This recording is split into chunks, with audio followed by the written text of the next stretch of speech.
केलेला आहे आणि त्या सरावामध्ये काही शंका प्रश्न असतील तर तुम्ही आज अवश्य विचारा. पण हा जो सरावामागचं जे काही सायन्स आहे ते आज मी थोडक्यात इथे मला बोलायची जी काही संधी दिली आहे त्यामध्ये मी सांगतो. त्यानंतर भरपूर ॲक्टिव्हिटीज आहेत. मंजिरीताईंनी खूप कार्यक्रम 2 वाजेपर्यंतचा कार्यक्रम पूर्ण शेड्यूल केलेला आहे आणि त्यातली पहिली 45 मिनिटं मी तुमच्याशी बोलणार आहे. त्या 45 मिनिटामध्ये 15 मिनिटांमध्ये मी एक विषय मांडणार आहे आणि तो एक विषय आपण समजून घेतला की त्यामध्ये जर तुमच्या मनात काही त्या विषयासंदर्भात प्रश्न असतील तर लगेच तुम्ही विचारा. अन्य जे काही प्रश्न असतील एकूण सरावाविषयी वगैरे त्यासाठी वेगळा वेळ ठेवलेला आहे. त्यामुळे त्याबद्दलच्या ज्या काही शंका असतील त्यासाठी आपण नंतर बोलू. आता आपण जो सराव करतो त्यामध्ये आपण काय करतो की आपल्या मनस्थितीचा देखील स्वीकार करतो ना, मनस्थितीचा स्वीकार करतो. तर ही मनस्थिती म्हणजे काय हे आपण थोडक्यात समजून घेऊया. आपलं मूड, आपलं जी काही मनस्थिती असते ही कशी निर्माण होते. आत्ता जर तुम्हाला हा सराव तुम्ही करत असाल तर आत्ता या क्षणी तुम्ही सांगू शकता का तुमच्या मूडला आपण जो नंबर देतो, आज ॲक्टिव्हिटीमध्ये एक तर पेपर आहे, तर आत्ताच्या क्षणी तुमचा मूडचा नंबर किती असेल असं बोट करून सांगू शकता. किती आहे आत्ताचा मूड. आणि वाजा असेल तर मग अशी बोटं करा.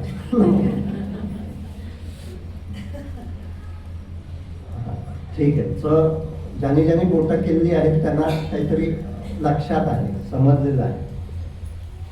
तर हा मूड आपला कशावर ठरतो. आपल्या मेंदूमध्ये एक भाग आहे जो प्रत्येक क्षणी जाणत असतो की आत्ताच्या क्षणामध्ये काही धोका आहे का. आणि धोका नसेल तर आत्ताचा अनुभव, आत्ताचा क्षण हा छान आहे.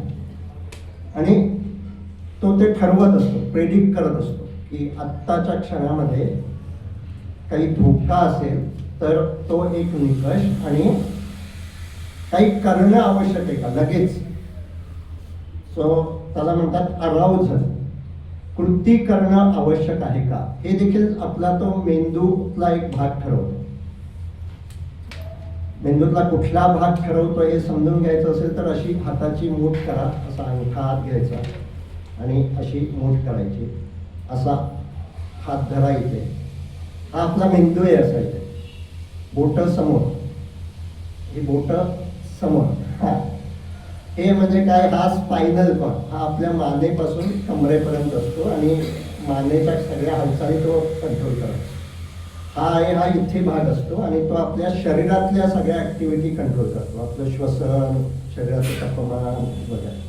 हा जो अंगठ्यासारखा भाग आहे असा आपल्या मेंदूत आतमध्ये भाग आहे आणि त्याला मेडिकल भाषेत लिम्बिक सिस्टीम असं म्हणतात. आणि त्यामध्ये एक भाग आहे अमायग्डाला, जो मी आत्ता म्हटलं तसं काही धोका आहे का हे पाहत असतो आणि त्याला प्रतिक्रिया करत असतो. हा जो बोटांसारखा भाग आहे हा आपल्या बुद्धीशी संबंधित भाग. म्हणजे मी जे तुमच्याशी बोलतोय ते तुमच्या मेंदूतल्या या भागाशी बोलतोय.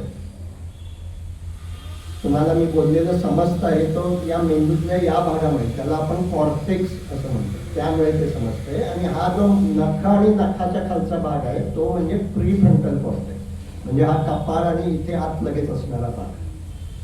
तर आपण माइंडफुलनेस प्रॅक्टिस करतो म्हणजे काय करतो, तर माइंडफुलनेस प्रॅक्टिस म्हणजे एक प्रकारे आपण या प्री फ्रंटल कॉर्टेक्सने या भावनिक मेंदूला ट्रेनिंग देत असतो.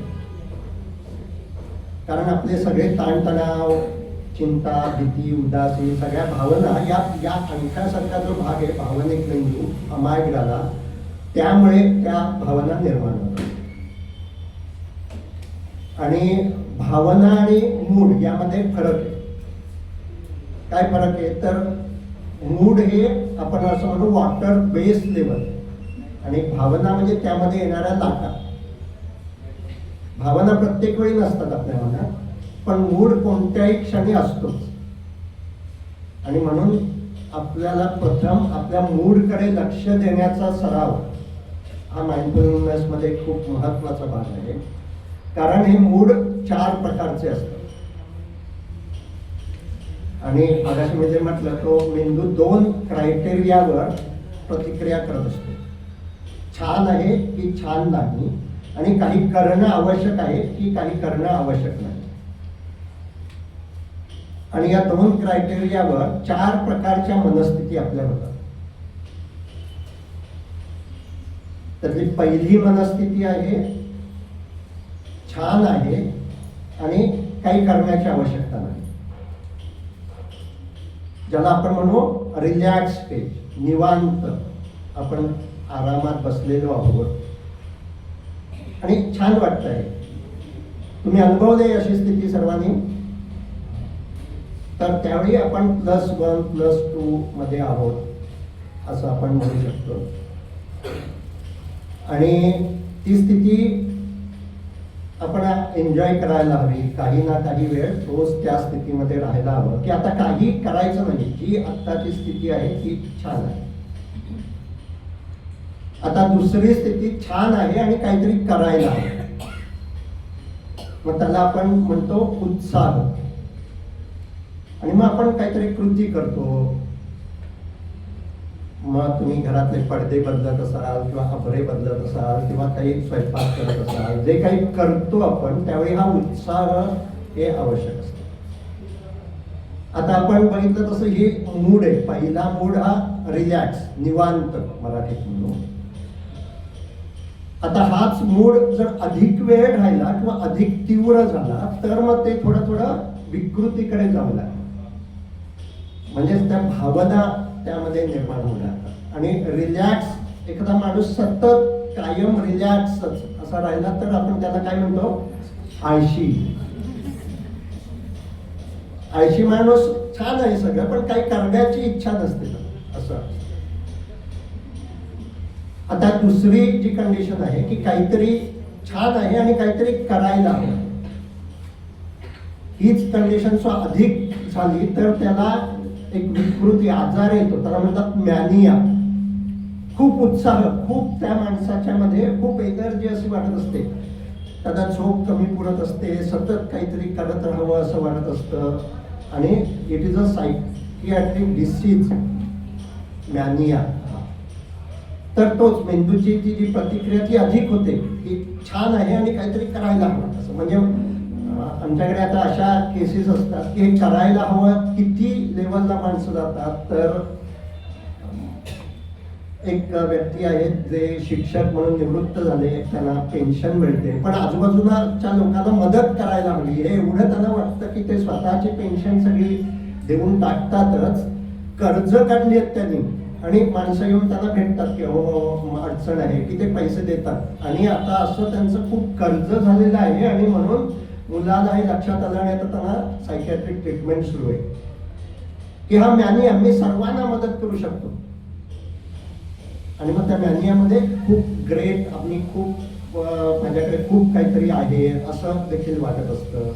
तर हे तो जो आपला मेंदू प्रतिक्रिया करतोय ती अधिक टोकाची झाली. म्हणजे आपण म्हणू उत्साह ही चांगली भावना आहे, पण ती सुद्धा जर अधिक टोकाची झाली तर ती त्रासदायक. आता असंच दुसऱ्या बाजूला की मेंदूला वाटतं आत्ताचा क्षण काही चांगला नाही आहे आणि काहीतरी करायला हवं आहे. तर मूड लेवलला ही स्थिती सुद्धा आपण चांगली म्हणू शकतो. ज्याला आपण म्हणतो यू स्ट्रेस, की काहीतरी करायला हवंय असं मला वाटतं आहे.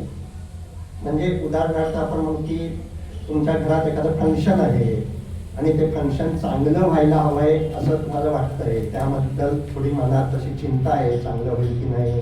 आणि त्यासाठी तुम्ही जे काही प्लॅनिंग करता आहात त्यावेळी तुमचा जो मूड असेल तो हा यू स्ट्रेसचा असेल, की जो तणाव आहे तो तुम्हाला प्रेरणा देतो आहे आणि तुम्ही काही ना काही कृती करता आहात. पण हाच युस्ट्रेस अधिक काळ राहिला किंवा अधिक वाढला की पहिली लेवल येते डिस्ट्रेस. आता तो तणाव हा त्रासदायक होऊ लागतो आणि त्याच्या पुढची स्टेज म्हणजे अँझायटी.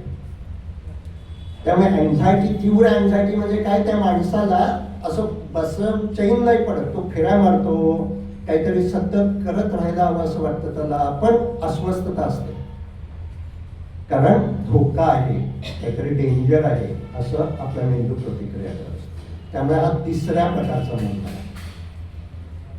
आणि चौथ्या प्रकारचा मोड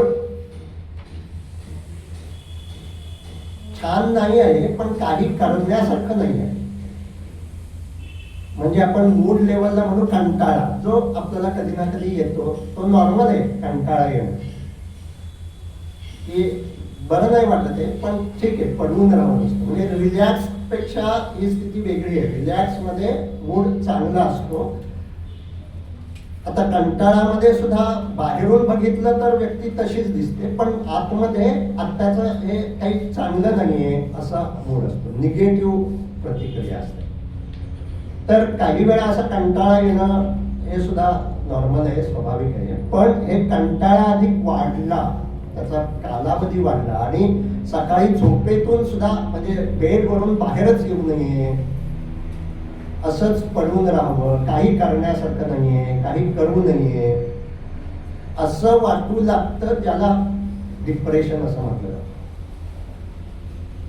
त्याचमुळे हा जो कंटाळा, बोरिंग, बोरडम हा मूड आपण म्हणू, तो अधिक तीव्र झाला की त्याला डिप्रेशन म्हणतात. अधिक काळ राहू लागला की त्याला डिप्रेशन म्हणतात. आणि त्यामुळे आपल्या या चारही ज्या काही स्टेज आहेत या आपल्या मेंदूच्या प्रतिक्रियेवर अवलंबून आहेत. आणि ही मेंदूची प्रतिक्रिया आपल्याला न कळत होते, नॉन कॉन्शियस असते. मेंदूमध्ये जे काही स्टोअर झालेलं आहे त्यानुसार मेंदू प्रतिक्रिया करतो, त्यानुसार मूड किंवा भावना निर्माण होते आणि नंतर आपल्याला ती समजते.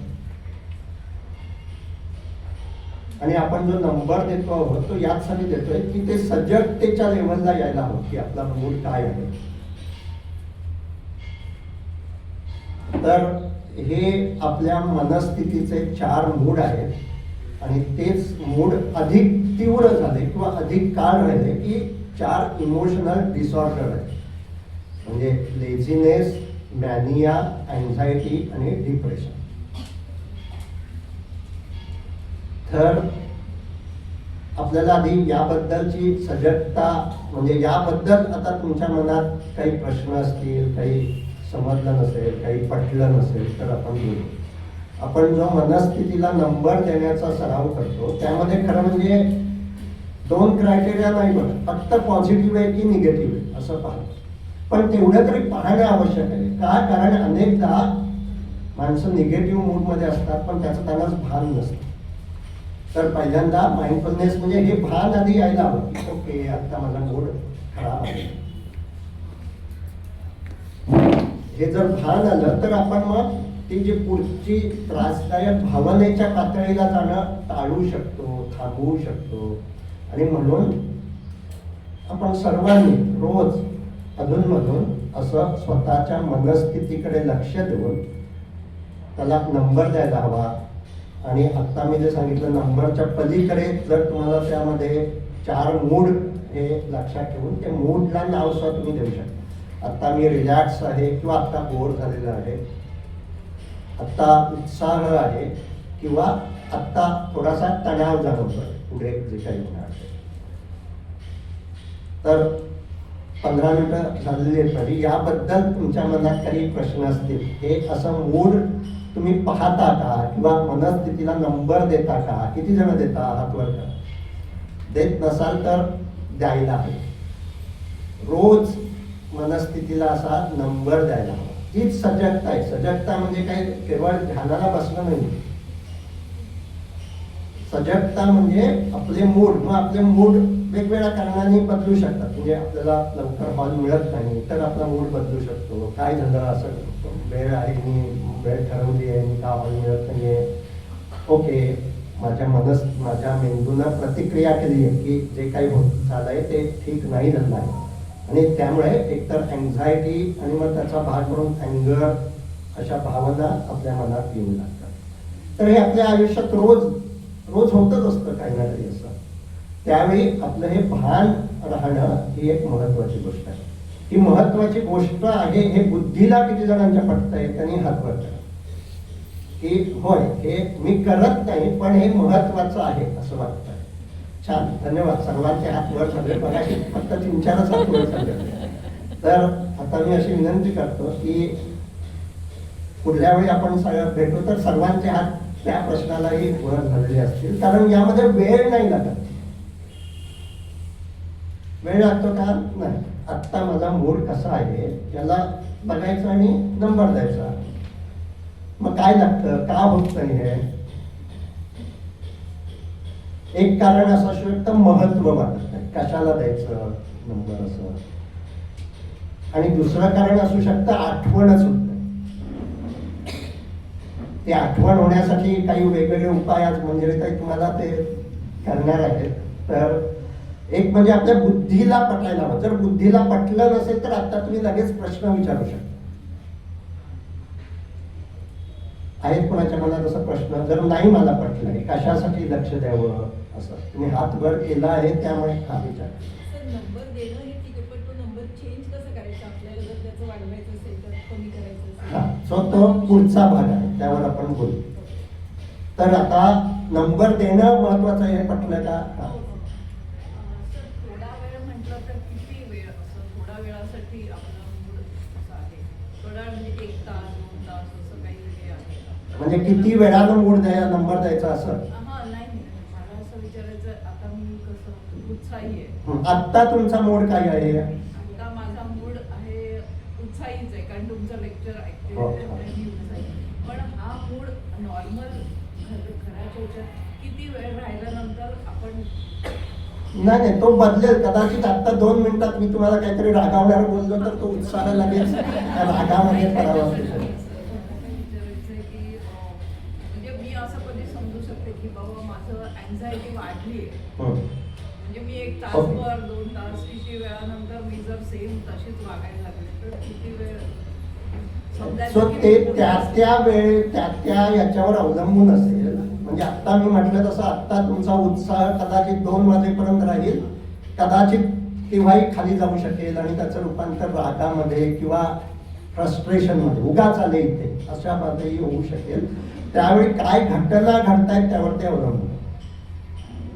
आणि त्या घटनेला आपली प्रतिक्रिया जेवढी तीव्र असेल तेवढी मग अँझायटी निर्माण होऊ शकते. जर ती प्रतिक्रिया तेवढी तीव्र नसेल तर अँझायटीच्या आधीची स्टेज, ज्याला आपण म्हणतो डिस्ट्रेस, तणाव आलेला आहे, की समजा आपण आत्ताच सकाळचं जे की मिळतोय की नाही हॉल वेळेवर, हा तणाव आहे.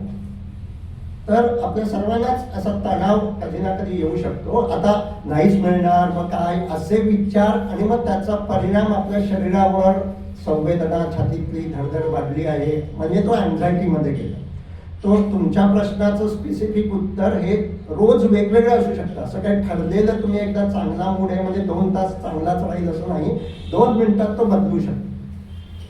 आपल्याला हेच भान हळूहळू विकसित करायचं आहे की काय झालं की माझी अँझायटी आहे, ज्याला आम्ही म्हणतो ट्रिगर्स, की असं घडलं म्हणजे आत्ता आपण समजा आत्ताचा ट्रिगर ठरलेलं घडलं नाही की मला अस्वस्थ होतं, हा अनेकांचा ट्रिगर असू शकतो. मी जे काही नियोजन केलं आहे त्यानुसार घडत नाही असं लक्षात आलं की माझं मन अस्वस्थ अधिक व्हायला लागलं. तर तो ट्रिगर झाला की आपला पुन्हा मेंदू प्रतिक्रिया करतो आणि ते घडलं की ते लगेच होतं. त्यामुळे जर घडलं नाही तर एखादा दिवस पूर्ण दिवस सुद्धा आपला मूड हा चांगला राहू शकतो. काही वेळा पूर्ण दिवस सुद्धा आपला मूड खराब राहू शकतो. त्यामुळे कालावधी एकाच मूडचा किती वेळ राहील असं काही नसतं. आपल्याला हे भान विकसित करायचं आहे की केव्हा माझा मूड खराब होतो आणि मग याने म्हटलं तसं तो खराब फार होऊ द्यायचा नसेल तर काय करायचं आहे की आपल्याला जर आधी मूड खराब झाला तरच लक्षात येईल. म्हणजे काय, अन्यथा आमच्याकडे आता असे क्लायंट आहेत की ज्यांना अँझायटी डिप्रेशन आहे ऍक्च्युली, त्यांना अर्धा तास लक्षातच येत नाही की आपला मूड खराब झाला. अर्धा तास त्याच तंद्रीत तेच विचार करत राहत असतात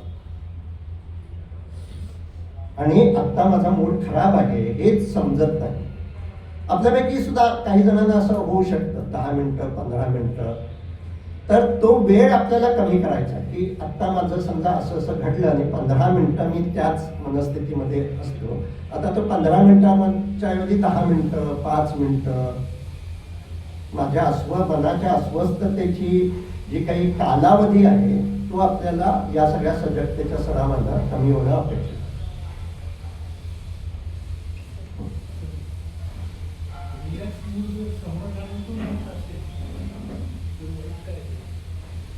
समाधान असा मूड असेल तर वाईट नाही ना. हो. क्युरिओसिटी आणि अँटिसिपेशन कुठल्या त्यामध्ये पुन्हा curiosity is a positive, so positive mood आहे तुमचा. माझा उत्सुकता आहे, म्हणजे आज समजा तुमची क्युरिओसिटी आहे आज काय काय होणार आहे, so it is a positive. So तुम्ही +3 असं नंबर त्या मनस्थितीला देऊ शकता. आपण ऍक्च्युअली असं व्यवहारात म्हणतो की मुडी आहे ही व्यक्ती आणि आम्ही नाही, आम्ही आमच्या मूडला महत्व नाही देत, आम्ही आहे त्या परिस्थितीशी जुळवून घेतो. हे जास्त चांगलं का तुम्ही म्हणता तसं ते मूड तुम्ही आहात ते जास्त चांगलं ते आपल्याला साधायचं आहे. मुडी व्यक्ती ही हळूहळू म्हणजे त्या सगळ्याच काही डिसऑर्डर असते अशी नाही. आपण आपल्या आजूबाजूला मुडी माणसं बघत असतो, पण तीच डिसऑर्डर लेवलला गेली की ते बायपोलर डिसीज, म्हणजेच त्यांचा मूड जातो त्यावेळी अशी माणसं 8-8 दिवस केवळ रडत राहतात, घराबाहेर पडत नाहीत. आणि ज्यावेळी मूड खूप चांगला असतो त्यावेळी 8-8 दिवस असे असतात की ते 3-3 तासच झोपतात आणि इतर वेळी खूप ऍक्टिव्ह असतात. तर हे सगळं त्यांच्या मूडवर अवलंबून असतं. मुडी असणं हे योग्य नाही. आपल्याला मुडी मधून अधिक विस्डमकडे, शहाणपणाकडे जायचं आहे. जो मूड नुसार वागतो तो शहाणा नाही, ते शहाणपण नाही. मूड कसाही असेल तरी आपलं जे काही अपेक्षित आहे ते वागणं म्हणजे विस्डम आहे. भावनांचं जे नंबरिंग द्यायचं असतं, म्हणजे मंजुताईंना पण हा प्रश्न सेम विचारला होता.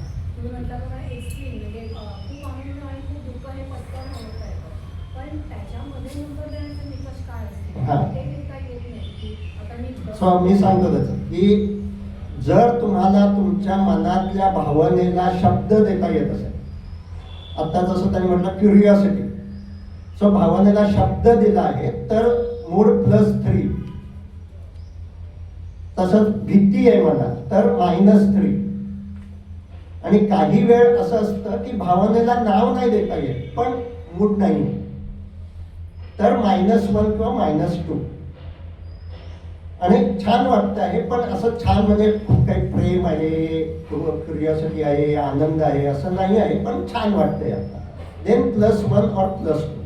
हे कशासाठी आपल्याला यामध्ये असं काही हार्ड अँड फास्ट असं मॅथमॅटिकल हे काही नाही आहे.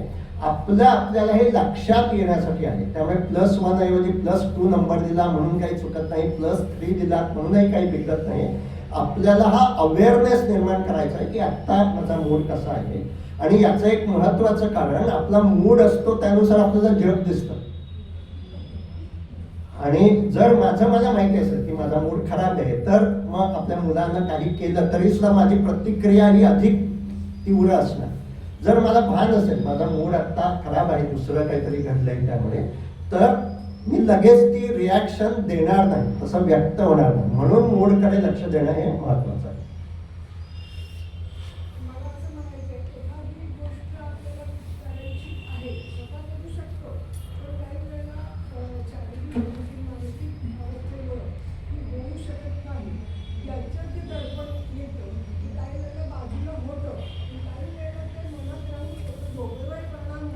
बरोबर. सो तो आत्ताच्या पातळीला तुमचा त्यावेळी ज्यावेळी असं दर्पण असतं त्यावेळी तुम्हाला असं भान असायला हवं की आत्ता माझा मूड खराब आहे. बस एवढं पहिली स्टेप म्हणजे आधी भान येणं की माझ्यावर आत्ता दर्पण आहे, मला काहीतरी करायचं आहे पण ते करण्याची क्षमता माझ्यामध्ये आत्ता तब्येतीमुळे नाही आहे.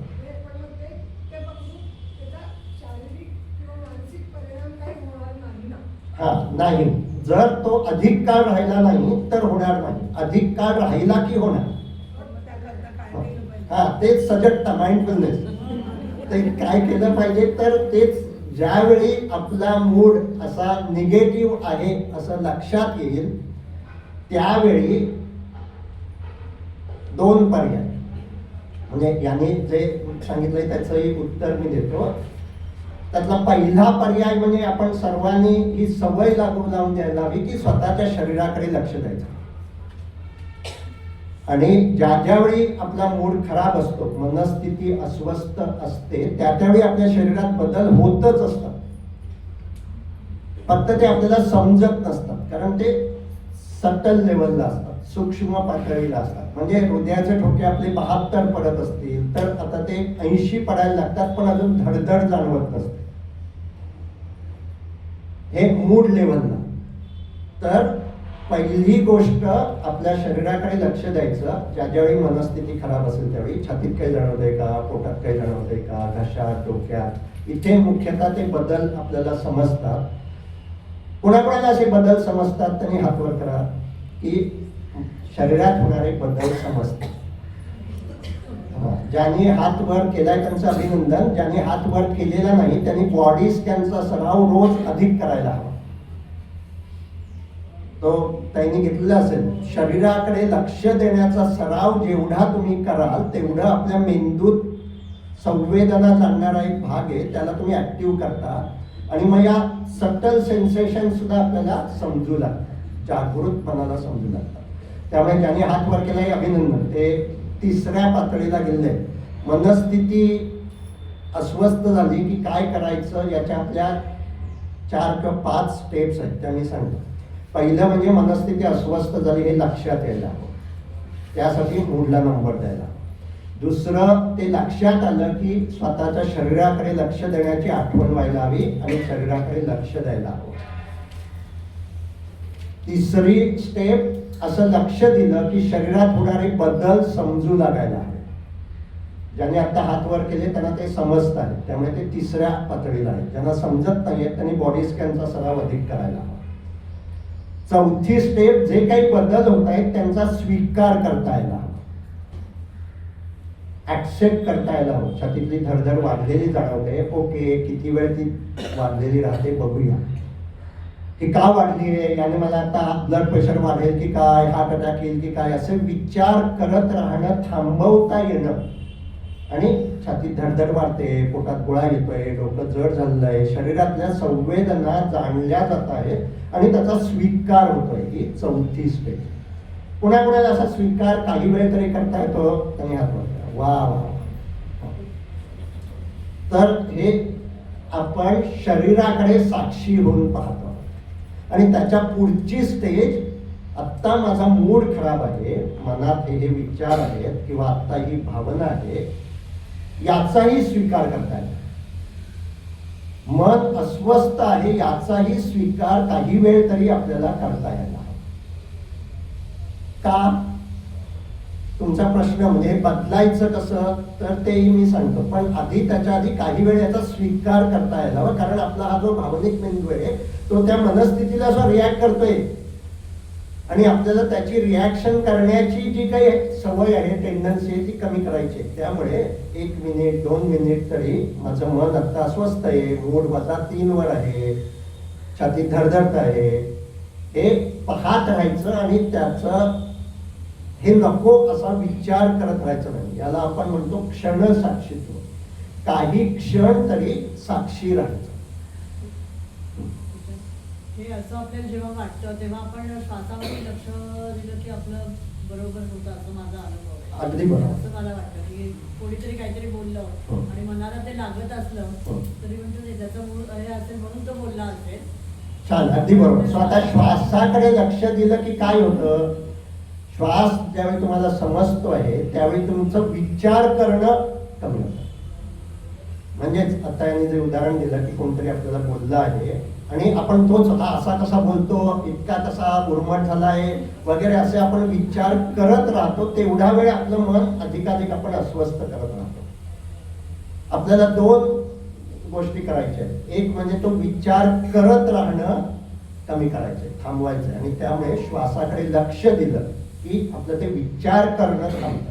विचार येणं थांबत नाही, मन अस्वस्थ झालेलं असतं आणि त्यामुळे दुसरी गोष्ट करायची आहे ती म्हणजे ते जे आता विचार येत आहेत त्यामुळे शरीरात बदल होत असतात. राग आला तर, अस्वस्थता वाटली तर, आता त्यापासून आपल्याला डिफ्यूज व्हायचं आहे. म्हणजेच त्या विचारांमुळे शरीरात जे काही बदल झाले आहेत ते जाणायचे आहेत. त्यासाठी शरीराकडे लक्ष द्यायचं, त्यांचा स्वीकार करायचा. आणि विचारांचं सुद्धा, मनात आत्ता खूप माझ्या रागाचे विचार आहेत, म्हणजे आपण भावनेला नाव दिलेलं आहे आणि त्यामुळे आपण त्या विचार प्रक्रियेपासून सुद्धा स्वतःला अलग करू शकतो. आणि त्यामुळे तुम्ही श्वासाकडे लक्ष देता, छान.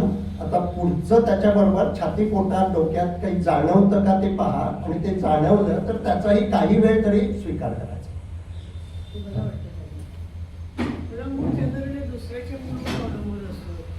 तर त्याच्यामुळे मग त्यावेळेस काय करायचं? कारण दुसऱ्या मनासारखं वागलं तर ठीक आहे, नाही तर आपली बरं, छान. तर प्रथम हे आधी जाणून घ्यायचं की आपला मूड दुसऱ्याच्या मूडवर अवलंबून ठेवणं योग्य नाही. याचा अर्थ तुम्ही तुमचे रिमोट सगळ्यांच्या हातात दिलेले आहेत आणि त्याने बटन दाबलं की तुमचा मूड चेंज होतो. तुमचा रिमोट तुमच्या हातात घ्यायला हवा आणि त्यासाठी माइंडफुलनेसचा सराव करायला हवा. त्यामुळे बुद्धीच्या पातळीवर आधी हे मान्य करायचं की दुसऱ्याच्या मूडवर माझा मूड अवलंबून ठेवायचं नाही. म्हणजे तुमचे आता ट्रिगर्स हे दुसऱ्यांचं वागणंच आहे. यांनी माझ्याकडे लक्ष दिलं नाही तरी माझा मूड खराब होणार, यांनी मी काय सांगतोय ते केलं नाही की मूड खराब होणार. आणि जेवढं तुमचं दुसरे अधिक, म्हणजे आता तुमच्या 70 तर माझ्या सगळ्यात सतत मूड खराबच राहील. त्यामुळे पहिली गोष्ट, दुसऱ्याच्या मूडवर आपला मूड ठेवायचा नाही. आपला मूड हा आपल्या हातात असायला हवा. आणि दुसऱ्याचा मूड कदाचित खराब असेल त्यावेळी माझ्या लक्षात येईल की हा -3 गेलेले साहेब, ओके, आता काही बोलायचं नाहीये, कप पाणी द्यायचं आणि त्यांना मोकळी वेळ द्यायची. आणि मग ज्यावेळी दुसरी व्यक्ती +1, +2 असेल त्यावेळी आपण संवाद साधायचा. आणि तो संवाद जर चांगल्या पद्धतीने साधता यायला हवा असेल तर आपल्या मूडचे आपणच शिल्पकार असायला हवं. ते आपल्या विचारांवर आपण ठाम राहायचं ना.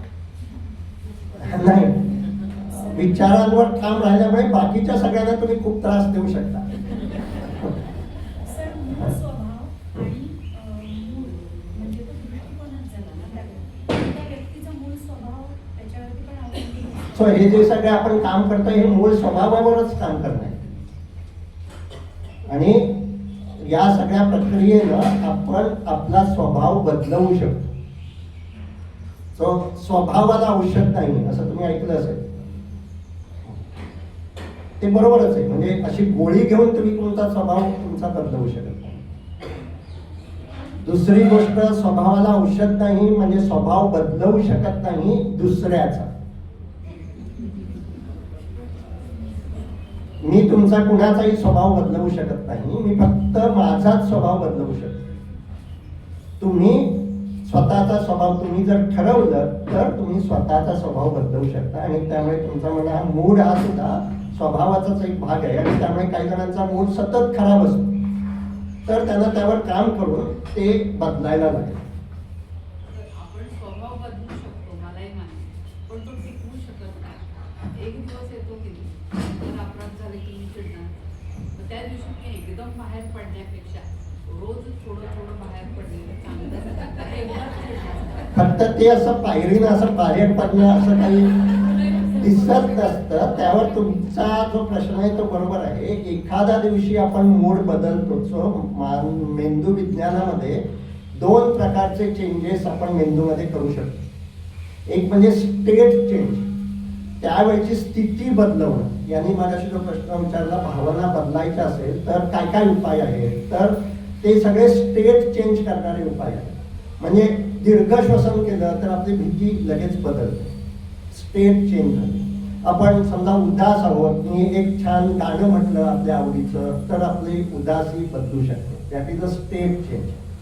त्यावेळी मेंदूतली केमिकल बदलतात काही काळापुरती. पण तुम्ही म्हणाल तसं ते कंटिन्युअस राहत नाही. उद्या पुन्हा ते घडलं की पुन्हा मी उदास होतो. आणि त्यामुळे मेंदूतला दुसरा बदल आहे ज्याला ट्रेट चेंज असं म्हणतात, TRAIT. आणि हे ट्रेट चेंज म्हणजे आपल्या मेंदूत रचनात्मक बदल होतात. There are structural changes in our brain आणि दॅट इज कॉल्ड न्यूरोप्लॅस्टिसिटी. पण त्यासाठी हेच जे आपण जो काही सराव करतोय तो वारंवार करायला हवा.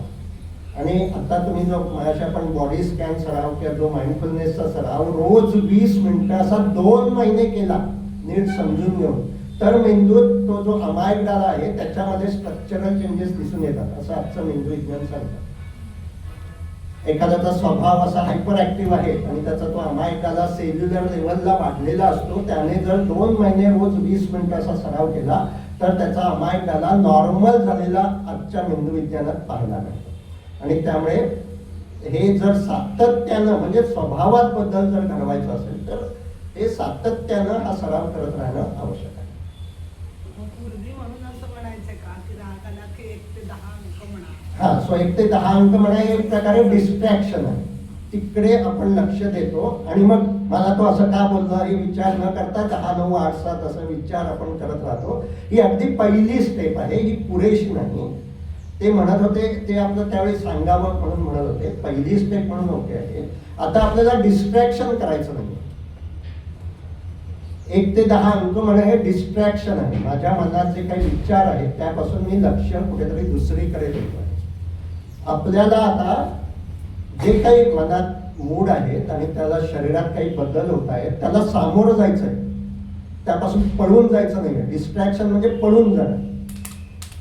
का सामोरं जायचं आहे? कारण आपण 1 ते 10 अंक म्हटले तरी सुद्धा मला जर राग आलेला असेल तर माझ्या शरीरात बदल झालेच असतात, मला ते समजत नसतात, पण माझा अमायग्डाला मात्र त्याला रिॲक्ट करत असतो आणि त्याची टेंडन्सी रिॲक्शन करण्याची वाढत असते. आणि त्यामुळे आपण अशी माणसं पाहू शकतो की खूप शांत आहे हा माणूस असं आपल्याला वाटत असतं, पण ज्यावेळी तो चिडतो त्यावेळी स्फोट होतो. कारण त्याने रिप्रेस केलेले असतात भावना, आपल्या साठवलेल्या असतात. त्याचा भावनिक मेंदू लगेच रिॲक्ट होत नाही, पण ज्यावेळी रिॲक्ट होतो त्यावेळी तो इंटेन्सली. आणि त्यामुळे 1 ते 10 अंक म्हणणं आता सोडून द्यायचं, आता शरीराकडे लक्ष द्यायचं. तर यावरचे प्रश्न झाले असतील तर आता आपण याच्या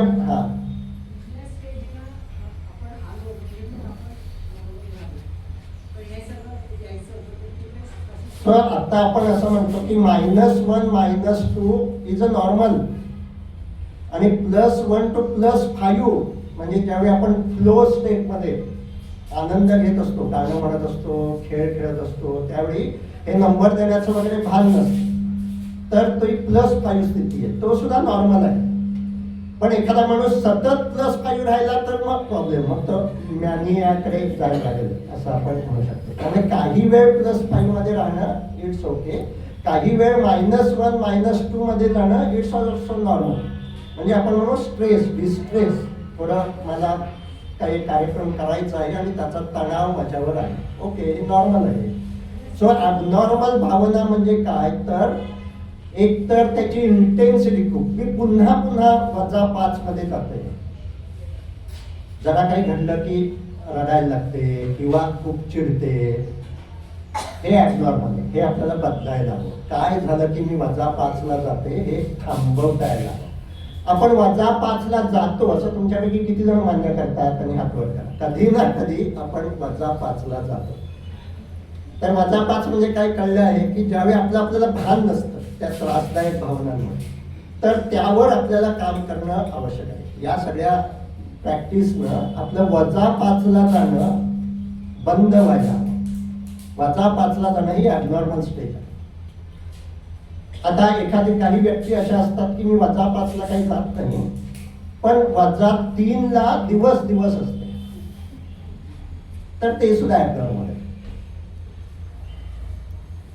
त्यामुळे त्रासदायक भावनांची तीव्रता, वारंवारता आणि कालावधी हा आपला कमी होतोय ना हे पाहणं महत्वाचं आहे. आणि तो कमी होत असेल तर आपण हा सराव योग्य करतो, कमी होत नसेल तर आपला सराव होत नाही.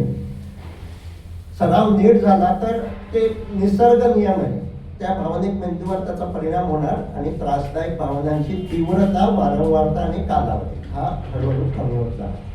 आणि त्यामुळे ॲबनॉर्मल काय की ज्यावेळी एकतर वजा स्थितीमध्ये खूप वेळ राहणं म्हणजेच डिप्रेशन, काही करू नये, कोणाशी बोलू नये, कोणाला भेटू नये असं वाटणं, किंवा सतत चिंता, बाहेर देखील पडू नये, काहीतरी ऍक्सिडेंट होईल असं वाटणं, म्हणजे आपल्या बिहेवियरवर त्याचा परिणाम होऊ नये.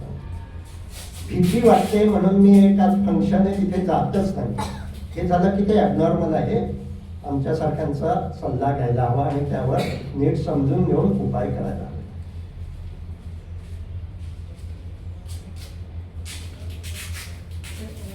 एखाद्या आपल्याला परफॉर्म करायचं असेल, काही सादर करायचं असेल, बोलायचं असेल, त्याच्या वेळेला ती तयारी आपण करत असतो, तो एक प्रकारचा थोडा स्ट्रेसच बरोबर. पाहिजे. आणि तो म्हणजे साधारण उद्या आता मला हे करायचं, मग आजपासून मला ते सुरू होतं. स्पष्ट असं नाही, पण सारखी ती तयारी करतो. छान छान, बरोबर, चांगलं होतं हे. पण मग ते मग बुद्धीवर आणि मनावर असं दोघांनी मिळून काम करणं आवश्यक आहे का? कारण मग अशा वेळेला रात्रीची झोप पण येते, अरे उद्या मला काय? म्हणजे तेही सगळं बिघडतं असं. बरोबर बिघाड आहे, पण हे चांगल्यासाठी आहे, म्हणजे उद्याचं माझं चांगलं व्हायला पाहिजे. बरोबर, ते चांगलं झाल्यावर हे राहत नाही ना. नाही अजिबात. तर हे जर एखादा दिवस 2 दिवस, छान तुमचा प्रश्न, तर हे सो नॉर्मल आहे, कारण तो एक प्रकारे यूज स्ट्रेस आहे. त्यांना तो काय अधिक चांगलं हे कसं करता येईल, माझा परफॉर्मन्स अधिक चांगला कसा करता येईल याचा त्या विचार करत असतात. त्यामधून अजून काहीतरी नवीन कल्पना सुचू शकतात आणि त्यामुळे ही अतिशय चांगली गोष्ट आहे. आता ते जर अधिक किंवा अयोग्य वेळी, म्हणजे आत्ता तुम्ही बोलता आहात आणि त्यावेळी तो स्ट्रेस आहे की माझं नीट होईल का, तर मग तो तुमच्या परफॉर्मन्सवर दुष्परिणाम करेल आणि त्यामुळे तिथे तो होता नाहीये. तयारीसाठी. हा, तयारीसाठी होतोय तो खूप चांगला आहे.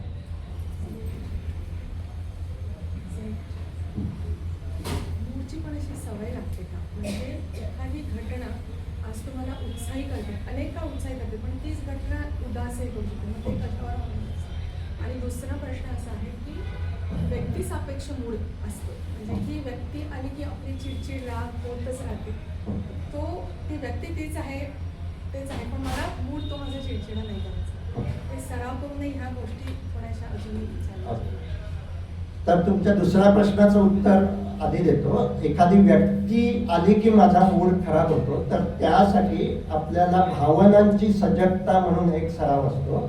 म्हणजे ती व्यक्ती समोर नसतानाच ती व्यक्ती आली आहे अशी कल्पना करायची, ती समोर आलेली आहे असं व्हिज्युअलाइज करायचं आणि आपल्या शरीराकडे लक्ष द्यायचं आणि शरीरात जे काही होत आहे ते जेवढं तुम्ही स्वीकार करत जाल तेवढी त्या व्यक्तीविषयीची जी काही बॅड मेमरी तुमच्या मेंदूत साठलेली आहे आणि त्यामुळे तो भावनिक मेंदू रिॲक्ट करतोय की ते हे चांगलं नाही आहे, ती तुम्ही स्वच्छ करू शकता. त्यामुळे हे प्रॅक्टिस वारंवार करायला हवी. जर या अशा 50 व्यक्ती असतील तर 50 व्यक्तींबद्दल हे आयुष्यभराचं काम आहे, म्हणून आपण म्हणतो की हा सराव करत राहायला सराव हवा. करूनही माहित नाही, ती रिॲक्शन तशीच जाते व्यक्ती समोर आल्यावर, असं होतं. हा, सराव तर मग ती रिॲक्शन तशी जाते आहे, म्हणजे तुम्ही त्या क्षणी -5ला जातो, तो ट्रिगर आहे. 3 मध्ये असतं. हा, -3 मध्ये असेल. पण आता तुम्ही एक संकल्प करायचा की ज्यावेळी ती व्यक्ती येईल त्यावेळी मी आता अशा प्रकारे प्रतिक्रिया करणार नाही. हा, आणि काय प्रतिक्रिया करेन हे तुम्हाला त्याला पर्याय द्यायला हवं. म्हणजे काय त्यांना पाणी देईन, जे काही करणार आहात ते पॉझिटिव्ह बिहेवियर याचा विचार करायचा आणि त्याचा संकल्प करत राहायचा. आता ती व्यक्ती आली की मी असं वागणार नाहीये हे न म्हणत राहता असं वागणार आहे असं म्हणत की ते तुमच्या मेंदूमध्ये अधिक स्टोअर होईल. आणि आत्ता हा जो सराव की जरी हे झालं तरी सुद्धा व्हिज्युअलाइज केलं की छातीत दर्पण किंवा असं जाणवतं का आता नाही, मग बॉडी स्कॅनचा सराव अधिक करायला हवा. जर तुमची अशी रिॲक्शन होत असेल तर शरीरात बदल होतच असतात.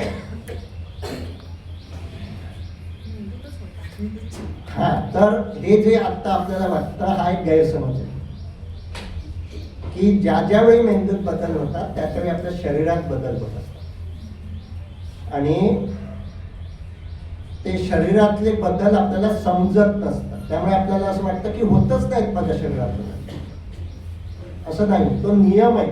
जसं मी हे भांडं खाली टाकलं की खालीच जाणार ग्रॅव्हिटेशन फोर्सने, तसंच मन अस्वस्थ झालं, ती समोर व्यक्ती आली की तुमचं मन अस्वस्थ होतं, तर त्या क्षणी तुमच्या शरीरात बदल होतच असतात. आत्ता तुम्हाला ते समजत नाहीत कारण तुमचा बॉडी स्कॅन सराव अपुरा झाला आहे. तो सराव अजून वाढवा आणि मला कळवा की आता मला थरथरतंय, ते जाणवू लागलेलं आहे. ते जाणवणार हे मी खात्रीनं सांगतो, कारण तो नियम आहे. आता हे शरीरात बदल का होतात, आपण दुसऱ्या मुद्द्याकडे जाऊ. शरीरात बदल का होतात,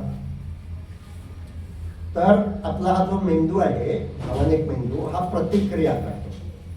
हे जे काही ती व्यक्ती आहे, तो प्रसंग आहे, हे चांगलं नाही आणि त्याने प्रतिक्रिया केली की रिफ्लेक्सली, म्हणजेच आपल्याला समजण्याच्या आतच आपल्या शरीरात बदल होतात, कारण त्याने प्रतिक्रिया केली की आपल्या शरीरात काही रसायनं निर्माण होतात. त्या रसायनांबद्दल मी आता बोलणार आहे. सो ज्यावेळी हा धोका आहे, तो आत्ताचं ही सिच्युएशन चांगली नाही आहे किंवा ती व्यक्ती ही चांगली नाही आहे, असा ज्यावेळी माझा मेंदू प्रतिक्रिया करतो, त्या क्षणी आपण असं म्हणू की आपलं शरीर मन युद्ध स्थितीत जातं. शांतता स्थिती म्हणजे मागाशी आपण बघितली ती रिलॅक्स स्टेज, आणि युद्ध स्थिती म्हणजे धोका आहे. अमायग्डालानं भावनिक मेंदूनं प्रतिक्रिया केली, धोका आहे, आणि आपल्या मेंदूत आणि आपल्या शरीरात मुख्यतः ॲड्रिनलिन नावाचं केमिकल पसरतं, काही प्रमाणात कॉर्टिसॉल नावाचं केमिकल पसरतं, आणि ते शरीरात बदल घडवतं. कशासाठी बदल घडवतं, त्याला म्हणतात fight or fight reflex. Reflex येतो, आपल्याला कंट्रोलच नाही त्याच्यावर, तो क्षणार्धात होतो, आणि फाईट म्हणजे व्यक्ती असेल तर मारामारी करायची किंवा फ्लाईट पळून जायचंय, त्या व्यक्तीला टाळायचं आहे, हे आपला मेंदू नकळत करतो. मग ते कोणत्याही धोक्याबद्दल, कुत्रा मागे लागला तरी आपण फाईट ऑर फाईट मध्ये जातो, पाल दिसली, झुरळ दिसलं तरी फाईट ऑर फाईट मध्ये जातो. हे ज्यावेळी होतं त्याच्यावेळी आपल्या शरीरात ॲड्रिनलिन नावाचं केमिकल पसरतं, आणि ते शरीरात एक 8-10 बदल घडवतं. कशासाठी, तर एकतर त्या धोक्यापासून पळून जाण्याची शक्ती लागेल ना आपल्या शरीरात, वेगानं उडी मारता यायला हवी किंवा मारामारी करता यायला हवी, म्हणजे फाईट, तर त्यासाठी स्वशक्ती लागेल, आणि ती शक्ती निर्माण होण्यासाठी आपल्या शरीरात बदल होतात. काय काय बदल होतात, तर श्वासाची गती वाढते, कारण आता ऑक्सिजन अधिक आवश्यक आहे. ऑक्सिजन शक्ती निर्माण करण्यासाठी आहे. रक्तातली साखर वाढते, ती माझ्या लिव्हरमध्ये साठवलेली असते, ती आता रक्तात येते. आता रक्तात साखर आहे, ऑक्सिजन आहे, पण तो माझ्या हाताला पोचवायचा आहे, पायाला पोचवायचा आहे, ते हृदय काम करतं, आणि म्हणून हृदयाची गती वाढते. आपलं हृदय मिनिटाला 70 ठोके पडत असेल तर आता ते 80, 90, 100 ठोके त्याचे पडतात. का, कारण हे ॲड्रिनलिन पाझरलंय, ते अधिक हृदय गतिमान झालं की आपल्याला धडधडतंय हे समजू लागतं. आता यांचं हृदय सुद्धा गती वाढवतंय, पण ते थोडंसंच वाढवतंय, आणि त्यामुळे त्यांना वाटतंय की हे बदल फक्त मेंदूतच आहे. असं नाही, बदल हृदयातही होत असतात. आणि काय बदल होतात, तर रक्तावरचा दाब वाढतो, म्हणजेच ब्लड प्रेशर. ज्यावेळी ती व्यक्ती समोर असेल त्यावेळी तुमचं ब्लड प्रेशर तपासलं तर ते नॉर्मलपेक्षा अधिक असतं, आणि त्याच व्यक्तीच्या बाबत नाही, डॉक्टरच्या समोर असल्यावर सुद्धा काही जणांचं ब्लड प्रेशर वाढतं. त्याला व्हाईट कोट हायपर टेन्शन म्हणतात. व्हाईट कोट घातलेल्या डॉक्टर समोर आला की ब्लड प्रेशर वाढतं. का, कारण हीच अँझायटी आहे, ब्लड प्रेशर वाढलेला होता, डॉक्टर काय काय सांगणार आहे, असे विचार मनात असतात, आणि त्यामुळे आपल्या रक्तावरचा दाब वाढतो. मग सगळे स्नायू ताठर टणक होतात, पोटातले आतडी एकदम असा स्पॅझम येतो, आतड्याकडचा रक्तपुरवठा कमी होतो, तोंड सुकतं, कारण सगळे पाचक स्राव कमी होतात, कारण आता पचन महत्वाचं नाही. असे अनेक बदल आपल्या शरीरात होतात, त्यावर आपला काही कंट्रोलच नाहीये. आता आपण काय करतोय, हे जे बदल होतात त्या बदलाला पुन्हा आपला भावनिक मेंदू प्रतिक्रिया करतो. छाती धडधड वाढली, त्याला पुन्हा तो रिॲक्ट करतो, अरे छाती धडधड वाढली, हे चांगलं नाहीये, आणि एक दुष्ट चक्र सुरू राहतं. त्यामुळे आपला कालावधी वाढतो आणि तीव्रता वाढते. त्यामुळे त्या रिफ्लेक्सवर आपलं आत्ता लगेच काही कंट्रोल नाहीये. आपण त्या रिफ्लेक्समुळे जे काही बदल झाले आहेत त्या बदलांचा स्वीकार करायचा आहे. म्हणून मनस्थिती खराब झाली की शरीराकडे लक्ष द्यायचं. हृदयाचे ठोके वाढलेले असतातच, आपल्याला ते समजत नाही आहे, मग थोडंसं छातीत जड वाटतंय असं होऊ शकतं, पोट फुगलंय असं होऊ शकतं, घसा कोरडा पडलाय असं होऊ शकतं, तोंड कोरडं पडलंय असं होऊ शकतं. आता ते बदल जाणायचे आणि काही क्षण तरी ते ऍक्सेप्ट करायचे. हे जेवढं आपण करू तेवढं त्याला ट्रेनिंग देतोय. याला आधी रिॲक्ट करण्याची काही गरज नाही. ओके, शांत. त्यामुळे याला ट्रेनिंग द्यायचं असेल तर आधी संवेदना समजायला हव्या, कारण हा तीच भाषा जाणतोय. तो संवेदनाला जाणतोय आणि त्यांना प्रतिक्रिया करतोय. आणि त्यामुळे आपल्याला संवेदना समजायला हव्या आणि मग त्यांचा स्वीकार करता येईल. तो हे तुमच्या दुसऱ्या प्रश्नाचं उत्तर आहे की त्या व्यक्तीबद्दलचा जो काही राग आहे तो जर कमी करायचा असेल तर आधी तुम्हाला शरीरातल्या संवेदना समजायला हव्यात. त्या बॉडी स्कॅन सराव करून समजतील. नंतर त्या व्यक्तीचं स्मरण, आठवण करायची, व्हिज्युअलाइज करायचं आणि त्यामुळे शरीरात बदल होतील, त्यांचाही स्वीकार करायचा. म्हणजे तुम्ही त्या व्यक्तीची मेमरी साठलेली आहे तुमच्या भावनिक मेंदूमध्ये आणि तो त्याला प्रतिक्रिया करतोय. आता त्याला ट्रेनिंग देत आहे की ती व्यक्ती आली तरी असं करण्याची गरज नाही आणि मग हळूहळू हे जे काही रिॲक्शन होते आहे ते कमी होईल. आणि तुमचा पहिला प्रश्न मला नीट कळला नाही. मूड घटना मला उत्साही करते. अनेक दिवस आहे आणि एकदम अचानक त्याच घटनेमध्ये मी उदास होतो. मूड असा हा, सो आपल्या मूड हा केवळ घटनेवर अवलंबून नसतो, अनेक घटकांवर अवलंबून असतो. माझी शरीराची स्थिती, म्हणजे मला भूक लागलेली असेल तर माझा मूड वेगळा असेल, पोट भरलेलं असेल तर मूड वेगळा असेल आणि त्यावेळी जे काही घडेल त्यावेळी ते वेगळं असेल. हे साधी गोष्ट. अनेक आपल्या शरीरातले वेगवेगळे हार्मोन्स बदलत असतात, ज्याचा अनुभव तुम्ही सगळ्यांनी आता घेतलेला आहे पूर्वी. तो म्हणजे मेनोपॉज. ज्यावेळी हा मूड अधिक खराब होऊ लागतो, कारण शरीरातली हार्मोन्सच चेंज होत असतात आणि त्यामुळे आपल्या शरीरात काय आहे, म्हणजे भूक लागलेली आहे म्हणजे साखर कमी झालेली आहे, तहान लागलेली आहे तरी आपला मूड खराब होतो, पाणी कमी झालेलं आहे आणि हार्मोन्स बदललेले आहे, बाह्य स्थिती, ढगाळ हवामान असेल तरी आपल्या मेंदूतली केमिकल वेगळी असतात. त्यामुळे हा मूड अनेक घटकांवर अवलंबून आहे, तो केवळ घटनेवर अवलंबून नाही आणि त्यामुळे ती आपली त्या वेळचा मूड हा वेगळा होऊ शकतो. आता ही जी काही केमिकल्स आहेत ती आपण थोडक्यात समजून घेऊ. आता आपण बघितलं ॲड्रेनालिन आणि कॉर्टिसॉल.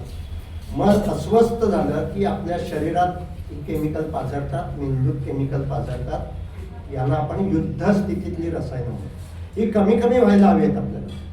ज्यावेळी इमर्जन्सी असेल त्यावेळी हे पाझरायला हवं, पण अन्य वेळी जे ते पाझरत आहे ते कमी व्हायला हवं. आणि शांतता स्थितीतली 4 रसायनं आहेत ज्यांना हॅप्पी हार्मोन असं म्हटलं जातं. तर त्यातलं पहिलं रसायन डोपामाइन. मगाशी यांनी जो क्युरिओसिटी असेल त्यावेळी डोपामाइन आपल्या मेंदूत अधिक असतं. उत्सुकता असेल, काही नॉव्हेल्टी असेल, नाविन्य असेल त्यावेळी ते डोपामाइन पाझरतं आणि आपल्याला छान वाटतं, त्यामुळे तो छान मूड आहे. दुसरं सेरोटोनिन, जे खऱ्या अर्थानं कृतार्थतेचं हार्मोन आहे. एक्साइटमेंटचं नाही, छान कृतार्थ वाटतं आहे, फुलफिलमेंट असं जे वाटतं आहे ते सेरोटोनिन हार्मोन आहे. ते ज्यावेळी आपल्याला पाझरतं त्यावेळी छान वाटत असतं. ते कमी होत झालं की डिप्रेशन येतं आणि त्यामुळे अँटी डिप्रेशन गोळ्या या सेरोटोनिन वाढवणाऱ्या असतात. आता हे सेरोटोनिन प्रकाशावर अवलंबून आहे.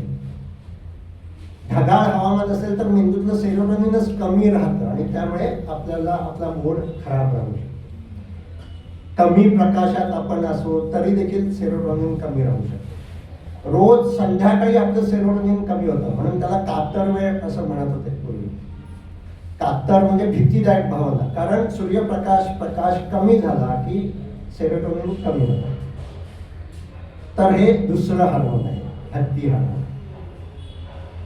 तिसरं हार्मोन आहे ऑक्सिटोसिन, जे सहवासातला आनंद आपल्याला देतो. एकमेकांची तुम्ही ज्यावेळी असं भेटता, एकमेकांचा हात हातात घेता, हास्य विनोद करता, त्यावेळी हे ऑक्सिटोसिन हार्मोन आपल्या शरीरात असतं आणि ते सुद्धा हॅप्पी हार्मोन आहे. ते आनंदी आपला मूड निर्माण करतात. आणि चौथं हॉर्मोन आहे एंडॉर्फिन, जे मुख्यतः तुम्ही इथे आता पुण्यात झणझणीत मिसळ खाता कधी, तिखट चमचमीत असं खाल्लं की एंडॉर्फिन पाजतं.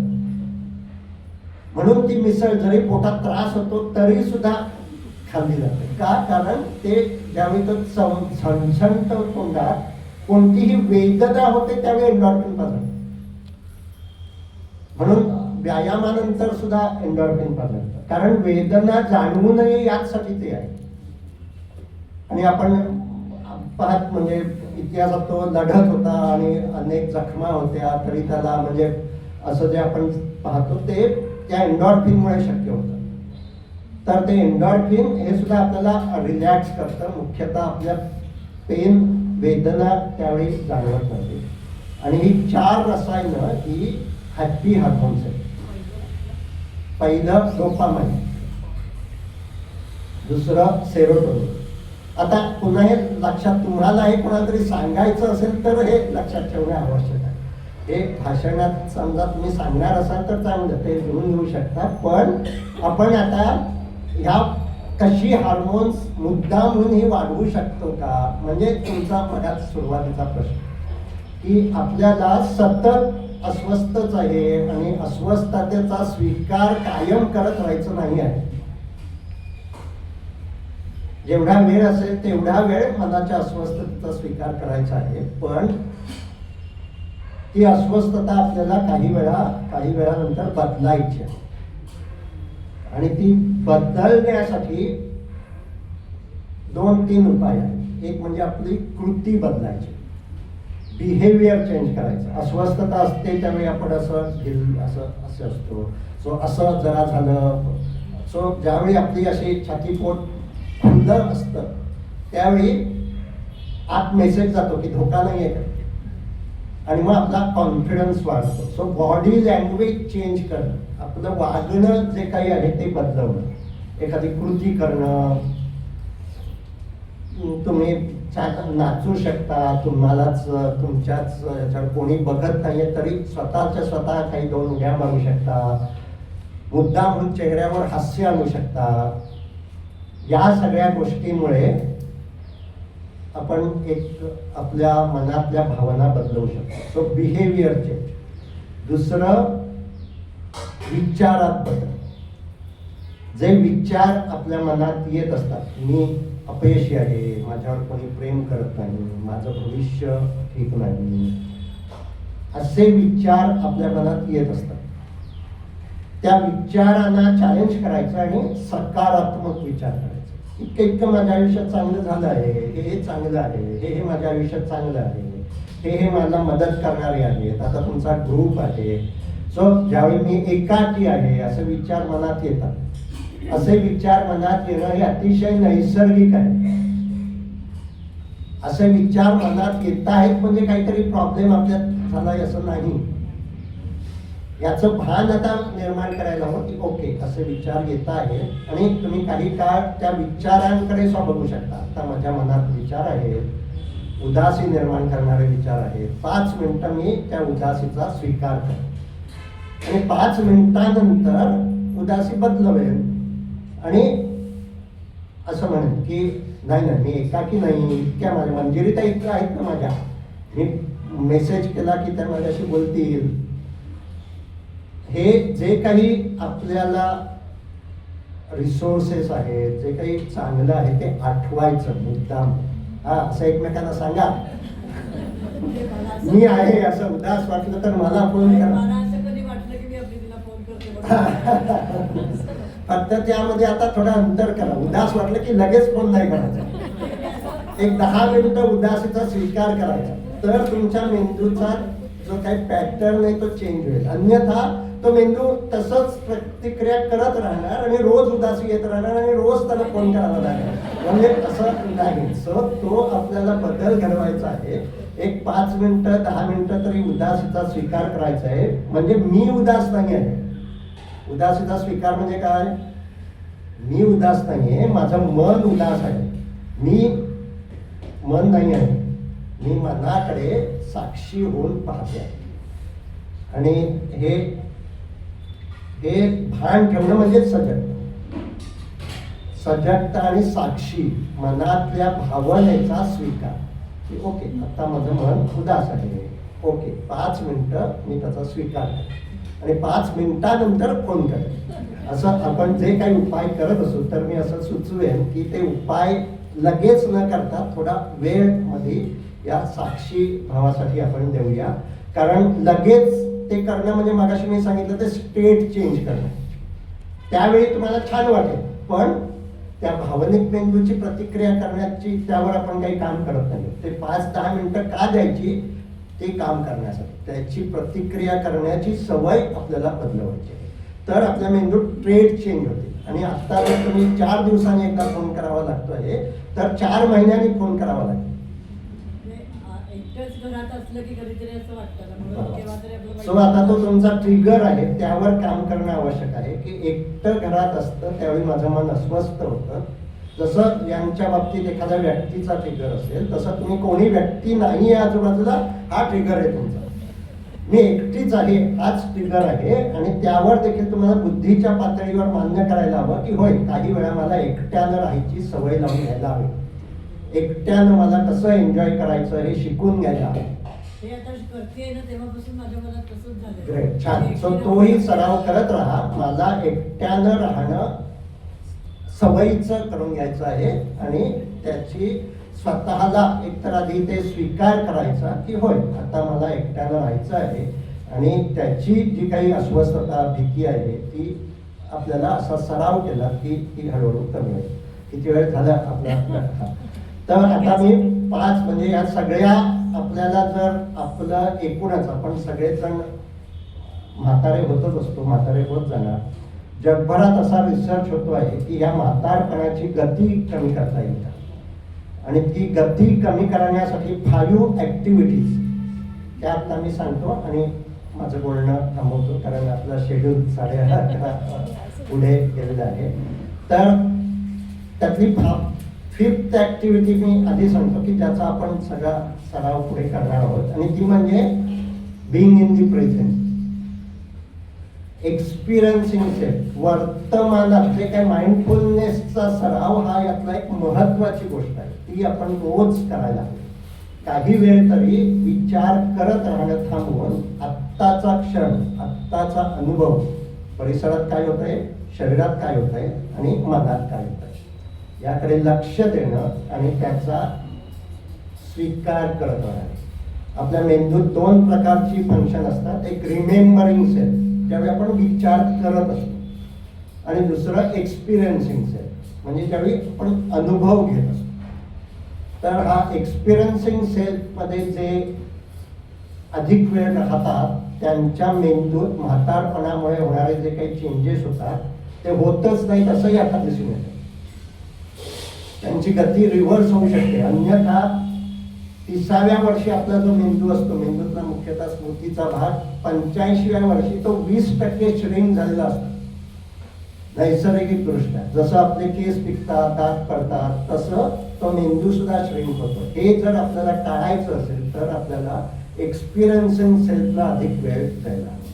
ही पहिली ॲक्टिव्हिटी. आणि उरलेल्या 4 ॲक्टिव्हिटी मी ज्या सांगतो की त्या देखील ॲक्टिव्हिटी करायला हव्या. दुसरी ॲक्टिव्हिटी मूव, हालचाली करत राहिला. तुमच्यापैकी आता सगळेजण काही ना काही व्यायाम करत असतील. कोण कोण व्यायाम करतात आणि हात वर करतात? ग्रेट. ज्यांनी हात वर केले नाहीत त्यांनी हात वर करण्याचा तरी व्यायाम करा. तर तोही हात हलवणं, शरीर हलवणं हे देखील व्यायाम आहे. आणि म्हणून तुम्ही समजा अर्धा तास चालत असाल, योगासनं करत असाल, तेवढं पुरेसं नाही. आजचा रिसर्च असा सांगतो की एखाद्या माणसानं तासभर व्यायाम केला आणि उरलेले 15 तास तो खुर्चीत बसून किंवा कोचमध्ये बसून राहिला तर त्याचे दुष्परिणाम अधिक आहेत.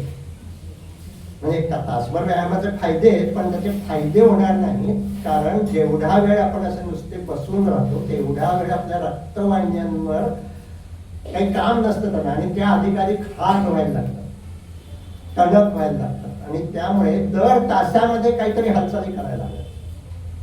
एकदा तासाभराचा अर्ध्या तासाचा काहीतरी व्यायाम आणि दर तासात मग स्ट्रेचिंग, चालणं. सो आता आपण तासभर बसलो, स्ट्रेचिंग करूया.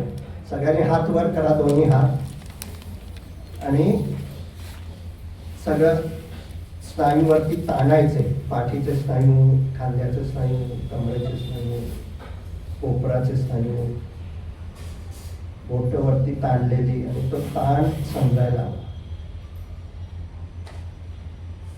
तो ताण, त्या ताणाकडे लक्ष द्यायचं, म्हणजे शरीराकडे लक्ष द्यायचं आणि सही उचलायचं. हे दर 2 तासांनी करायचं. बाकी काय नाही केलं. आपण आळस दिला इकडं. कालच्या दिवसात किती दिवस वेळा आळस दिला तुम्ही? नाही, एकदाही नाही दिला. सो आज काय जाऊन शिकलो असं घरी कोणी विचारलं तर आळस द्यायला शिकवलं. हे एवढं जरी आपण कृतीत आणलं तरी ती सजगता वाढवणार. दर 2 तासांनी, एकदा जेवल्यानंतर, झोपून उठल्यावर, संध्याकाळी, अधूनमधून उभं राहून, बसून असं आपल्याला स्ट्रेचिंग करायला हवं. So you are moving your body. So दुसरं मूव. तिसरं लर्न. नवीन काहीतरी शिकत राहायला हवं, जे तुम्ही आज लिहून घेता किंवा असं तुम्ही करत असता. आता जो मेमरी क्लब मध्ये ज्या तुम्ही ऍक्टिव्हिटी करता, या एक प्रकारे लर्निंग ऍक्टिव्हिटी आहे. तुम्ही ते सोडवता, कोड, काहीतरी शब्द देता, काहीतरी करता. So it is a learn. ते देखील करत राहायला. चौथी गोष्ट कनेक्ट. जे आत्ता तुम्ही करता आहात, ऑनलाईन करू शकतो, एकमेकांना तुम्ही मुद्दाम भेटू शकता आणि नवीन ओळखी करू शकता. एक नवीन ओळख ही आपल्या मेंदूत हजारो नवीन कनेक्शन निर्माण करते. जर आपण त्याच माणसांना, ठराविक मैत्रिणींनी असंच भेटत राहिलो तर मग मेंदूत नवीन कनेक्शन असतो. आणि त्यामुळे कनेक्ट टू न्यू पीपल, नवीन ओळखी, नवीन ठिकाणी जाणं, असं काही ना काही करायला. आणि 5वी गोष्ट गिव्ह. तुमच्याकडे जे काही आहे, वेळ आहे, पैसा आहे, काही ज्ञान आहे, काही कौशल्य आहे, परतफेडीची अपेक्षा न ठेवता ते देत राहणं. जे रमाताईने केलं, मोफत ऑनलाईन सेशन सुरू केली, ज्यामधून आपण सगळेजण आता इथे एवढे जण भेटलो. तर हे तुम्ही देखील काही ना काही असं काय आपण करू शकतो, मग ते थोडंसं कौशल्य वाढवणं आणि ते काही ना काही देणं. आज आता या देतातच तुमच्यापैकी अनेक जण काही ना काही ऍक्टिव्ह असतील. हे ऍक्टिव्ह ज्या नसतील त्यांनी कोणाबरोबर ती जोडून घेऊन असं काही ना काही सोशल ऍक्टिव्हिटी, कशात तरी सहभागी व्हायला हवं. का? कारण ते आपलं आयुष्य अर्थपूर्ण बनवतं. सकाळी मगाशी मी जे म्हटलं, ती जी उदासी, कशाला उठायचं, त्या कशाला उठायचं, तर यांच्यासमोर कारण असतं. हे एवढे ऑडिओ करायचे, आज इतक्या लोकांना त्यासाठी मोटिवेट करायचं आहे, यासाठी मला बेडमधून बाहेर पडायचं आहे. सो आपण बेडमधून बाहेर पडण्यासाठी काहीतरी कारण निर्माण करायला. आणि ते कारण म्हणजे हे गिव्ह, पर्पज, इकिगाई वगैरे हे जे सगळे शब्द आहेत, की इकिगाई पुस्तक तुम्ही कदाचित वाचलं असेल. तर इकिगाई म्हणजे काय? हेच आहे की माझ्या आयुष्याला काहीतरी पर्पज, मिनिंग असलं पाहिजे. आणि ते मिनिंग तुम्ही ज्यावेळी मुलं लहान असतात त्यावेळी पेरेंटिंग हे तुम्हाला मिनिंग देत असतं. आता मुलांना मुलं झाली, मग तरी आपण पेरेंट रोलमध्ये असो तर प्रॉब्लेम आहे. असेच अनेक येतात माझ्याकडे की त्यांचा तो पेरेंट रोल थांबलेला नसतो. ती आम्ही त्याला म्हणतो मूल्य बदलणं. आता त्या नातवाला कोणत्या शाळेत घालायचं हे ते आईवडिलांना ठरवू दे ना. तुम्हीच कशाला ठरवताय? तुम्ही तुमच्या मुलांचं ठरवलं. सो आता त्याबद्दलचा विचार करणं, त्याबद्दलचा मगाशी तुमचा जो प्रश्न होता की आपला आग्रह, तो आग्रह जर ठरला तर तुम्ही दुसऱ्याच्या आयुष्यामध्ये ढवळाढवळ करता. तुमचा जो काही आहे तो तुमच्या पुरता ठेवू शकता. त्यांचं म्हणजे माझ्याकडे जे तुमच्या वयाचे अनेक क्लायंट येतात त्यांना मी असं सांगतो की त्यांची मुलं आता 25ची आहेत, म्हणजे 18च्या पुढे झालं की आपण म्हणतो ॲडल्ट आहे. मूल ॲडल्ट आहे म्हणजे काय की आता त्याला त्याची कार झालेली आहे, निर्माण म्हणजे स्वतंत्र कार नसेल त्याची, पण त्याची आयुष्य ही त्याची कार आहे. आणि त्या कारच्या ड्रायव्हर सीटवर कोण असायला हवं? म्हणजे तुम्ही असायला हवं का? ज्याची कार आहे, ज्याचं आयुष्य आहे त्याने असायला हवं. पण आपण त्याला ते बसू देत नाही. आपण जर काही तुम्ही ड्रायव्हिंग शिकला असाल तर ती ड्रायव्हिंग कार, ड्रायव्हिंग स्कूलची कार माहिती आहे तुम्हाला? त्यात काय असतं, स्टिअरिंग त्याच्या हातात असतं, पण ब्रेक मात्र ते शिकवणाऱ्याच्या हातात असतं. त्यामुळे माझ्याकडे जे क्लायंट येतात त्यामध्ये बऱ्याचदा त्या पेरेंट्सनी तो ब्रेक सोडलेला नसतो. ते त्याच ब्रेक स्वतः म्हणजे माझ्या मुलाला अजून समजत नाही म्हणून मला त्याला थांबवावं लागतं. आता त्याचा म्हणजे हा पर्पज याने आपण बोलतो की आता हा पर्पज राहू नये. खरं म्हणजे मुलाला समजत नाही आहे असं तुम्हाला वाटतंय. किती वयाचा आहे मुलगा? मुलगा असतो, तुम्हाला गंमत नाही, मला 60 वर्षाच्या मुलीला समजत नाही असं सांगणारी 85 वर्षाची आई माझी क्लायंट आहे. तिला असं वाटतं की माझ्या 60 वर्षाच्या मुलीला सुद्धा अजून नवऱ्याशी कसं वागायचं ते समजत नाही. आणि केवळ तेवढं नाही, म्हणजे मुंबईत तिने आपल्या आधीचा फ्लॅट विकून मुलीच्या जवळचा फ्लॅट घेतला आहे आणि त्यामुळे मुलीला डिप्रेशन आलंय आणि तीच सुद्धा माझी आता क्लायंट आहे. त्यामुळे पालकांना हे असं वाटत राहू शकतं की आपल्या मुलगा, म्हणजे मी आता एक उदाहरण दिलं, एक्सट्रीम ऍक्च्युअली अशी आहे, तिला असं वाटतं की 60 वर्षाच्या मुलीला सुद्धा तिचं हित, तिचं हे समजत नाही. ते का समजत नाही? कारण 20व्या वर्षापासून तिला संधीच दिली गेली नाही. तिची सगळं हित आईच पाहते. ड्रायव्हिंग करणाऱ्या माणसाला कधीतरी स्वतःचा स्वतः ब्रेक मारता यायला हवा, तर तो कॉन्फिडन्स त्याला वाढेल. जर शेजारचा सतत ब्रेक मारतोय तर हा केवळ स्पीड देत राहील, आहे ब्रेक मारणारा शेजार. तसं मुलांना सुद्धा असं वाटायला हवं की हा आता मला माझी जबाबदारी माझ्या आयुष्याची घ्यायला हवी. आणि ती जर घ्यायला हवी असेल तर पेरेंटिंग हे मूल्य बदलून आता असं जे काही सामाजिक ज्यांना गरज आहे खऱ्या अर्थानं त्यांच्यासाठी आपण काही ना काही जर देऊ लागलो तर ते अधिक मोलाचं आहे. ते आपलं आयुष्य अधिक अर्थपूर्ण करेल. आणि मग केवळ प्लेजरचा आनंद, म्हणजे आत्ता सायन्स असं सांगतं की 2 प्रकारचे आनंद आहेत. सुख आहे, एखादी गोष्ट आपल्याला आवडते, खायला गोष्ट आवडते, ती मिळाली की सुख होतं, हा एक प्रकारचं आहे. आणि दुसऱ्या प्रकारचं सुख कृतार्थतेचं सुख. ते असं तात्काळ नसतं. ते कृतार्थतेचं सुख मिळवण्यासाठी हा पर्पज शोधायला हवा. आणि तो पर्पज शोधला तर मग व्यायाम सुद्धा केला जातो की हे मला करत राहायचं आहे अजून पुढली 5-10 वर्ष. तर मग माझं शरीराचं आरोग्यही चांगलं राहायला हवं, मनाचं आरोग्य चांगलं राहायला हवं. आणि त्यामुळे आज जगभरातल्या मध्ये हे सांगितलं जातंय 5 ॲक्शन फॉर वेलबिंग. त्याची एकदा आपण आठवण करूया आणि मी माझं बोलणं संपवतो. काय काय 5 ॲक्टिव्हिटी आपल्या रोजच्या आयुष्यामध्ये असायला हवी. पहिली,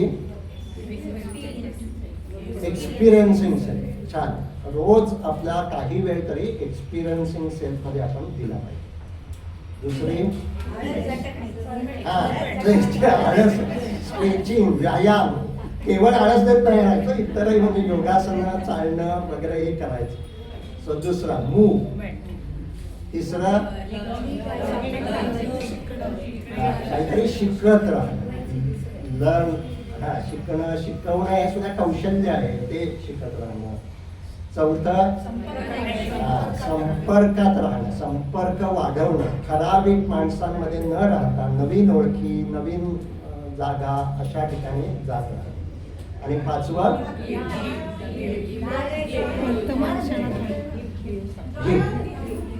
बरोबर. सो माझं बोलणं झालेलं आहे. आता या सगळ्याबाबत म्हणजे माइंडफुलनेस बद्दल सुद्धा तुमच्या मनात काही प्रश्न, काही